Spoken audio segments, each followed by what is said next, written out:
Shalom, selamat pagi Bapak Ibu Saudara yang dikasihi Tuhan. Kita bertemu kembali dalam acara Renungan Pagi Spiritual Life. Pagi hari ini kita akan kembali melanjutkan pembacaan Alkitab kita yang terambil dari Roma 10 ayat 16 sampai 21. Nah, judul perikop itu adalah ketidakpercayaan Israel. Saya akan bacakan bagian firman Tuhan ini bagi Bapak Ibu Saudara sekalian. Tetapi tidak semua orang telah menerima kabar baik itu. Yesaya sendiri berkata, Tuhan, siapakah yang percaya kepada pemberitaan kami? Jadi, iman timbul dari pendengaran dan pendengaran oleh firman Kristus. Tetapi aku bertanya, adakah mereka tidak mendengarnya? Memang mereka telah mendengarnya.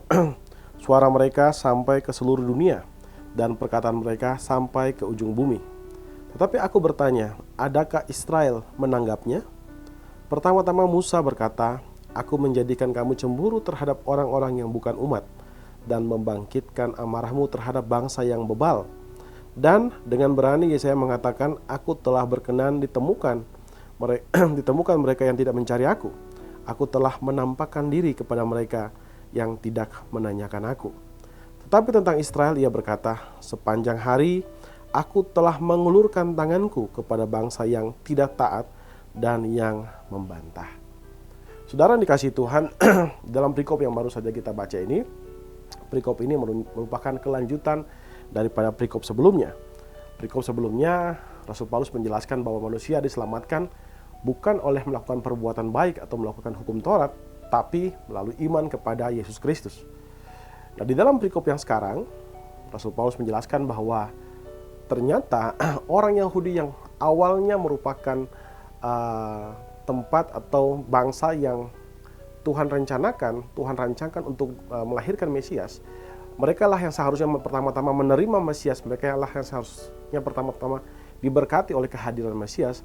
Malah mereka menolak Mesias. Ada beberapa dari mereka yang tidak mau menerima Mesias. Bahkan mereka menolak kehadiran Mesias di tengah-tengah mereka. Nah, saudara, ternyata penolakan mereka ini oleh Rasul Paulus dikatakan bahwa mereka menolak kasih karunia Allah yang berakibat kepada mereka pun tidak akan selamat. Yang menarik daripada bagian firman Tuhan ini, Rasul Paulus menjelaskan bahwa khususnya dalam ayat 17 dikatakan di sana bahwa iman timbul dari pendengaran dan pendengaran oleh firman Kristus. Rasul Paulus ingin menjelaskan bahwa sebenarnya bangsa ini, bangsa Israel, mereka sudah mendengarkan firman Tuhan, tapi mereka tidak merespon. Nah, dikatakan di situ iman timbul dari pendengaran akan firman Tuhan, itu firman Kristus. Nah, saudara yang dikasihi Tuhan, ketika kita mendengarkan firman Tuhan, maka Roh Kudus kemudian menerangi akal kita dan pikiran kita, dan kemudian kita mulai merespon firman Tuhan. Nah, tentu saja bukan berarti bahwa ketika Roh Kudus menerangi hati kita lalu kemudian kita tiba-tiba langsung mau nggak mau kita langsung bisa merespon. Tentu bukan itu yang diajarkan. Karena kalau demikian, mengapa orang Israel menolak firman Tuhan? Tapi yang dimaksud di situ adalah ketika kita betul-betul dengan sungguh-sungguh ingin mencari, membuka hati kepada Roh Kudus untuk datang memenuhi hati kita, dan kita merespon kebaikan Tuhan di dalam hati kita, maka pada saat itulah Injil keselamatan itu akan menjadi bagian dari hidup kita. Ketika Roh Kudus menerangi akal kita melalui firman Tuhan, pada saat itulah pemahaman kita tentang kebenaran itu akan disingkapkan oleh Allah. Nah, saya pernah mendengarkan sebuah kesaksian dari seorang teman yang ketika suatu saat dia pada saat itu dia masih belum menjadi Kristen, dan pada suatu ketika dia sedang berkendara pergi dari satu kota ke kota yang lain, dia kemudian membuka radio. Ketika dia membuka radio, dia mendengarkan khotbah di bukit, dan pada saat dia mendengarkan khotbah di bukit, tiba-tiba dia merasa damai sejahtera yang dari Tuhan itu masuk menenangkan hati dia, dan pada saat itu memang dia sedang menghadapi berbagai macam masalah. Nah, kalau saudara lihat di situ, mengapa Roh Kudus bisa menjamah hati dia? Ini bukan karena dia jauh lebih pandai daripada yang lain, tapi kita percaya bahwa karena anugerah dari Roh Kudus itu juga memampukan kita untuk hati kita dilembutkan oleh Allah, dan karena itu kita bisa bertumbuh di dalam iman kepada Kristus melalui mendengarkan firman Tuhan. Nah, saudara yang kasih Tuhan, karena itu sebagai orang Kristen kita wajib untuk mendewasakan iman kita dengan cara membaca dan merenungkan firman Tuhan setiap hari. Nah, sayangnya ada orang-orang Kristen yang berpikir kalau saya terlalu banyak baca firman Tuhan, kalau saya terlalu banyak tahu tentang Alkitab, tentang hal-hal bersifat teologi, maka saya akan jadi sama seperti ahli Taurat dan orang Farisi. Nah, tapi apakah benar demikian? Nah, saudara yang dikasihi Tuhan, tuduhan ini karena mungkin mereka melihat bahwa Tuhan Yesus seringkali menegur orang Farisi dan ahli Taurat. Tapi apakah benar Tuhan Yesus menegur mereka karena mereka terlalu banyak memahami firman Tuhan? Ternyata kalau kita lihat, bukan itu alasan mengapa Tuhan Yesus menegur mereka. Tuhan Yesus menegur mereka adalah karena mereka mempelajari firman Tuhan, tapi mereka tidak berkomitmen untuk melakukan firman Tuhan. Jadi yang harus kita pelajari dari peristiwa di mana Tuhan Yesus menegur orang Farisi dan ahli Taurat adalah jangan hanya belajar firman Tuhan, tapi juga harus juga mempraktikannya dalam kehidupan sehari-hari. Dan bukan jangan mempelajari firman Tuhan.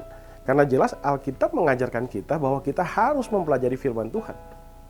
Alkitab berulang-ulang kali berkata bahwa hikmat kita itu ditimbulkan dari takut akan Tuhan dan juga mencintai firman Tuhan, membaca, merenungkan firman Tuhan setiap hari. Jadi jelas tuduhan bahwa orang yang banyak baca firman dia akan sama dengan ahli Taurat dan orang Farisi itu tidak benar.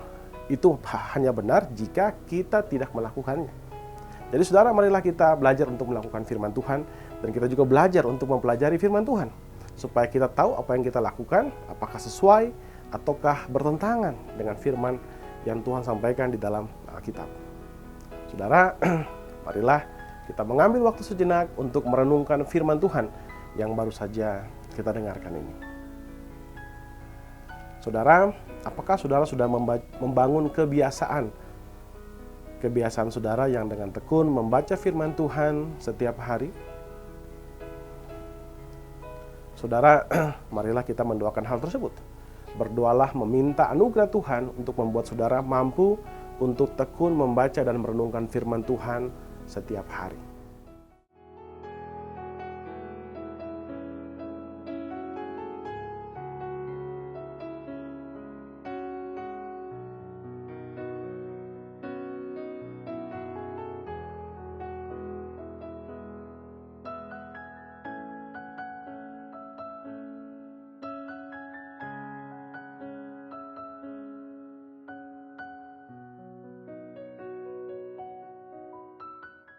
Saudara, hendaklah kita terus bertumbuh dalam iman kita melalui pembacaan dan perenungan firman Tuhan setiap hari.